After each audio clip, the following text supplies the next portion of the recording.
Você acha que a Terra é um planeta comum, que nasceu por acaso como um ponto azul perdido no espaço? Prepare-se para ouvir uma história que não está nos livros. A Terra não foi um acidente cósmico. Ela foi projetada. Bilhões de anos atrás, através da hierarquia cósmica, deu-se início ao projeto Terra. A consciência que você chama de Gaia não surgiu. Foi cuidadosamente estruturada pelos Elohims, engenheiros siderais, especializados em criar mundos em múltiplas dimensões. Para que a Terra fosse formatada, foi estruturada uma mônada planetária, um núcleo de consciência que daria origem a Gaia, a consciência da Mãe Terra. Essa consciência começou na 12ª dimensão, desdobrando-se gradualmente através dos planos sutis até chegar à fase de cristalização da matéria na 1ª dimensão. Nesse ponto, ancorou-se o reino mineral, iniciando a base física do planeta. A partir daí, Gaia começou a se estruturar como um ser vivo em todos os níveis, do etérico ao físico, tornando-se a matriz que sustenta todas as experiências que viriam depois. Diferente de outros mundos, a Terra nasceu com um propósito singular: ser um planeta decimal e morontial. Isso significava que seres com genomas avançados poderiam ser formatados aqui, combinando experiências materiais e espirituais de forma mais desenvolvida. O projeto Terra visava abrigar seres mais racionais e menos emocionais. Alguns mundos de origem eram áridos e difíceis, moldando raças como os reptilianos e insectoides a uma mentalidade lógica, tecnológica e distante das emoções. A Terra oferecia condições para que esses seres desenvolvessem sua sensibilidade e equilíbrio, experimentando novas formas de existência. Outro objetivo importante da Terra era o projeto Cad-Amon, que visava equilibrar a dualidade em raças afetadas pelos conflitos originados da negativação do quadrante, como a Guerra de Orion. Usando o DNA adâmico, o projeto permitia desenvolver novas experiências e harmonizar aspectos energéticos e genéticos complexos. Na formatação do planeta, devas e elementais, os espíritos da natureza, construíram os primeiros reinos nas dimensões físicas. Quando a Terra se estabilizou, federações começaram a chegar, trazendo genomas de outras estrelas para se moldar ao ambiente terrestre. Muitos genomas de espécies vieram de vários setores do cosmos. A Terra se tornava um laboratório vivo de experiências genéticas e espirituais, seguindo seu plano original. Mas nada disso permaneceria intocado. Um evento cósmico mudaria tudo: a explosão de um planeta que fazia parte do nosso sistema solar. Seu nome? Maldek, um orbe que, como a Terra, abrigou vida e cujo destino alterou o rumo do sistema solar e do projeto Terra. Antes da Terra se tornar o centro das nossas histórias, havia outro mundo neste sistema solar. Um planeta tão avançado que unia tecnologia e espiritualidade em perfeito equilíbrio. Seu nome? Maldek. Maldek não era um pequeno mundo. Era do tamanho de Urano, coberto por oceanos e terras férteis. Suas faixas continentais formavam regiões perfeitas para a vida florescer. Um paraíso vivo que poucos se lembram que existiu. A Federação, responsável pelos maiores projetos genéticos do cosmos, decidiu colonizar Maldek. Para isso, trouxe seres da raça ariana, originários da constelação de Lira. Com as condições ideais, esses seres, agora conhecidos como Maldekianos, se estabeleceram e ergueram cidades. E por eras viveram em harmonia, orientados por instrutores siderais que vinham de outros mundos para ensinar ciência, energia e consciência. Maldek prosperava. Seus habitantes dominavam a mente, compreendiam os planos sutis da existência e viajavam pelos céus em naves de alta tecnologia. Tinham poder, mas também sabedoria. Entretanto, essa era dourada chegaria ao fim, com a chegada de visitantes desarmônicos vindos de outros sistemas. Chegaram outros colonos, seres vindos de mundos devastados pela guerra, principalmente de Vega, Orion e Aldebaran. Eles traziam cicatrizes e, junto com elas, a semente da discórdia. Lentamente, o equilíbrio de Maldek foi se corrompendo. A cooperação deu lugar à disputa. O O conhecimento virou arma. A tecnologia, antes expansiva, tornou-se ferramenta de poder. Na busca por controle absoluto, começaram a manipular forças que não compreendiam. Experimentos com energia e gravidade, guerras silenciosas e tecnologias perigosas. Até que veio o inevitável. O campo gravitacional do planeta se desestabilizou. O que sustentava Maldek começou a desmoronar, até que o pior aconteceu. Um planeta inteiro explodiu. Maldek deixou de existir. Sua crosta se partiu em milhões de fragmentos e até hoje orbitam entre Marte e Júpiter, formando o cinturão de asteroides. Mas a destruição não ficou ali.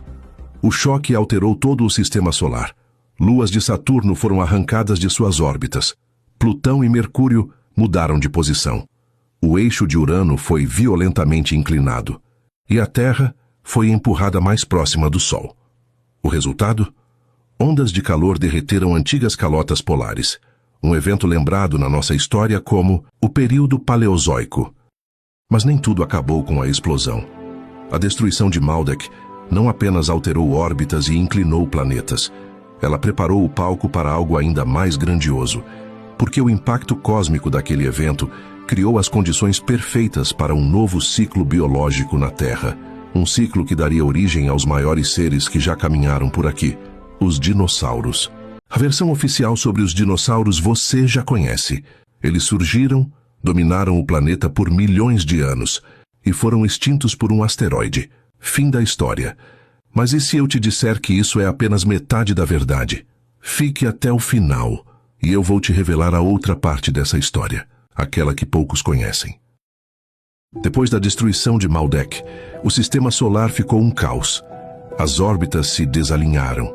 Os campos gravitacionais ficaram instáveis. A Terra, ou melhor Gaia, precisou de tempo para se reorganizar. A vida seguiu seu próprio caminho. E foi nesse intervalo que os répteis encontraram um ambiente perfeito para se expandir.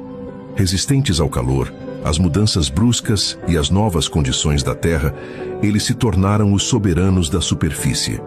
Os répteis possuíam algo que poucas espécies tinham: um genoma extremamente adaptável a ambientes hostis. Enquanto outras formas de vida sucumbiam às novas condições hostis pós-Maldek, os répteis prosperavam. Eles se espalharam por todo o planeta e evoluíram rapidamente. Entretanto, algo que estava ocorrendo nos bastidores iria mudar de vez o rumo da evolução dos dinossauros. A energia de Maldek, a destruição, a negatividade, o desequilíbrio, ainda pairava nos planos sutis da Terra. E essa energia começou a influenciar os dinossauros. Eles ficaram mais agressivos, mais territoriais. Alguns desenvolveram habilidades avançadas. A evolução deles estava saindo do controle. As criaturas reagiam com violência contra qualquer presença externa. O planeta ficou praticamente incontrolável.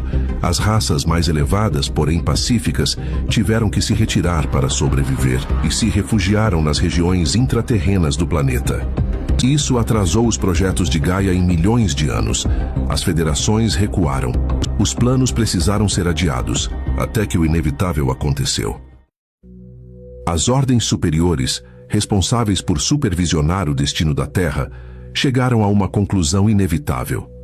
Era hora de tomar uma decisão definitiva. Um asteroide foi redirecionado do cinturão de Ceres, o cinturão de destroços formado pelos fragmentos de Maldek. Ele cruzou o vazio do espaço como uma lança flamejante.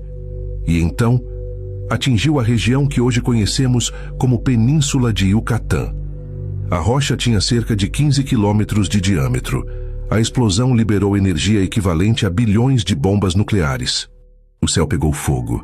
Os dinossauros próximos ao impacto foram pulverizados instantaneamente. Os que estavam longe morreram aos poucos, sem sol, sem alimento, sem chances. E assim, o reinado dos dinossauros chegou ao fim. E aqui está o ponto que ninguém conta. A extinção dos dinossauros não foi um acidente, foi uma decisão estratégica, um reset, para que Gaia pudesse receber algo novo, algo mais consciente, algo preparado não apenas para dominar, mas para evoluir junto com o planeta. Após o longo período de instabilidade no sistema solar e após a extinção dos dinossauros, a Terra finalmente estava pronta para iniciar um novo ciclo. Gaia, a consciência que habita o planeta, havia aguardado pacientemente por esse momento. Era hora de implantar uma nova fase evolutiva. Era hora de fundar a primeira grande civilização da nova Terra. O intenso aquecimento causado pelos eventos anteriores deixou as regiões centrais do planeta instáveis. E foi nos polos norte e sul, hoje conhecidos como Groenlândia e Antártida, que as condições se tornaram mais favoráveis à vida. Foi ali que uma raça ancestral emergiu, Hiperbórea. Os hiperbóreos não vieram de fora. Eles foram gerados pela própria Terra, moldados pela pureza energética dos polos e pela influência direta de Gaia. Com o tempo, evoluíram a níveis extraordinários, desenvolvendo corpos semi-etéreos e a capacidade de atuar em múltiplos planos de existência. Sua missão era clara: estabilizar o planeta e preparar o terreno para civilizações futuras, incluindo os projetos adâmicos que seriam inseridos mais tarde. Após estabilizar a frequência de Gaia e preparar os novos continentes para que os projetos pudessem emergir, os hiperbóreos poderiam continuar seus ciclos em outros planos e sistemas. Mas, mesmo podendo deixar a Terra, optaram por permanecer. Assumiram o papel de guardiões planetários, protetores silenciosos da consciência de Gaia. Eles permaneceram atentos, guiando os primeiros ciclos de vida e assegurando que os novos continentes pudessem se desenvolver de forma equilibrada. Cada ação, cada intervenção, tinha o objetivo de manter o planeta em harmonia e garantir que os futuros projetos evolutivos tivessem condições de prosperar. Os hiperbóreos foram os primeiros a restaurar o equilíbrio da Terra, mas eles não ficaram sozinhos por muito tempo. Das terras geladas dos polos, novos continentes começaram a emergir. Após a estabilização do planeta e os eventos que remodelaram a Terra, era chegada a hora de civilizações avançadas ocuparem o planeta e dar início aos primeiros projetos adâmicos. Nesse contexto, surgem os continentes de Mu e Lemúria, coexistindo como polos complementares de conhecimento e energia. O continente de Mu surgiu há milhões de anos e tornou-se uma civilização vasta e altamente populosa, localizada no Pacífico, com dezenas de milhões de habitantes. Não era apenas um povo, era um centro energético do planeta. Sua tecnologia utilizava as próprias forças naturais. Campos eletromagnéticos e telúricos eram manipulados para gerar energia, mover estruturas e estabilizar o clima. Mu também era o berço de projetos, colônias e raças estelares, funcionando como polo cultural e espiritual do Pacífico. Com o passar das eras, parte da população de Mu expandiu-se para regiões adjacentes, formando o continente de Lemúria.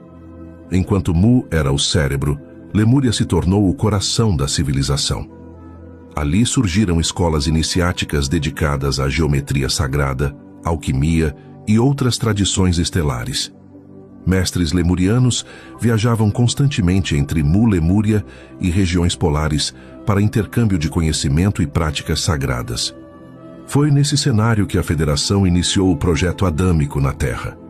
O plano consistia em introduzir a cada 200 mil anos raças adâmicas na Terra, permitindo que, com a frequência única de Gaia, essas consciências evoluíssem e ascensionassem.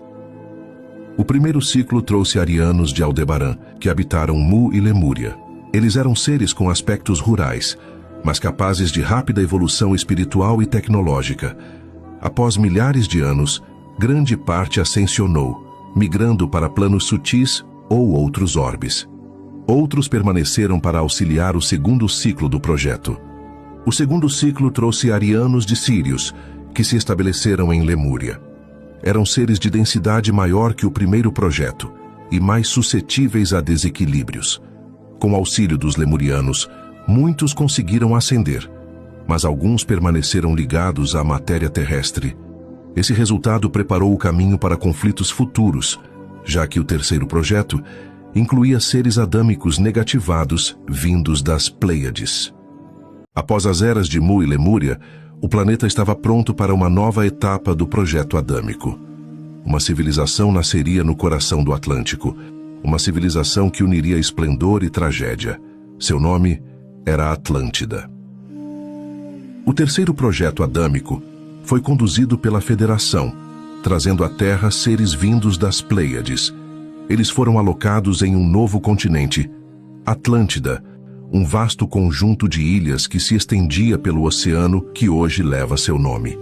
Esses seres traziam consigo o fascínio pela tecnologia e uma estrutura social hierárquica, herdada das castas pleiadianas.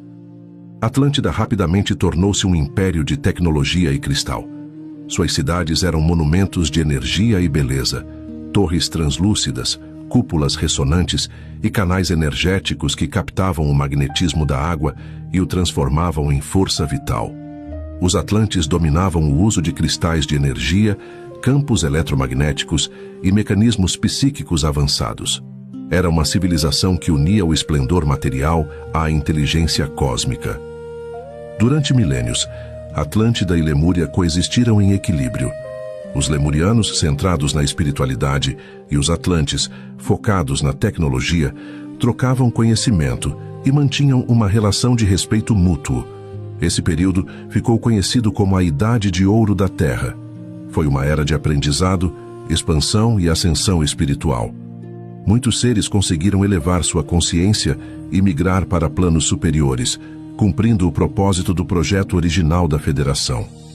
Nesse período, mestres estelares e raças de diferentes sistemas transitavam livremente entre os continentes.